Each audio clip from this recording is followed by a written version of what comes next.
Dengan didampingi PLT Kepala Dinas Kesehatan Kota Palembang, Wakil Wali Kota Palembang Fitrianti Agustinda meninjau kesiapan ruang penanganan pasien COVID-19 yang disiapkan oleh pihak Rumah Sakit Siloam Sriwijaya Palembang pada Selasa 5 Mei 2020.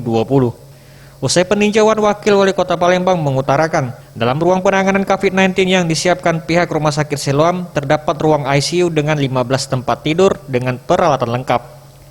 Ruang ICU tersebut terhubung dengan ruang penanganan untuk pasien dalam pengawasan COVID-19 yang memiliki kapasitas 42 tempat tidur, sehingga jika terdapat pasien terindikasi dapat segera dievakuasi. Di mana pengoperasian ruang penanganan COVID-19 ini dilakukan pada 5 Mei 2020.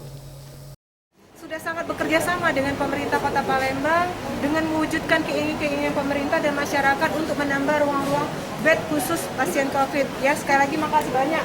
Dokter ya. Total ada 15 Bu ya? Kalau untuk ICU 15, terus kalau untuk yang PDP itu 42. Ia juga menambahkan sangat mengapresiasi pihak Rumah Sakit Siloam yang sudah bekerja sama dengan pemerintah dan dihimbau kepada para tenaga medis yang bertugas untuk berhati-hati agar tidak terpapar COVID-19, mengingat peran penting para tenaga medis dalam penanganan pasien. Tim Liputan Sriwijaya TV.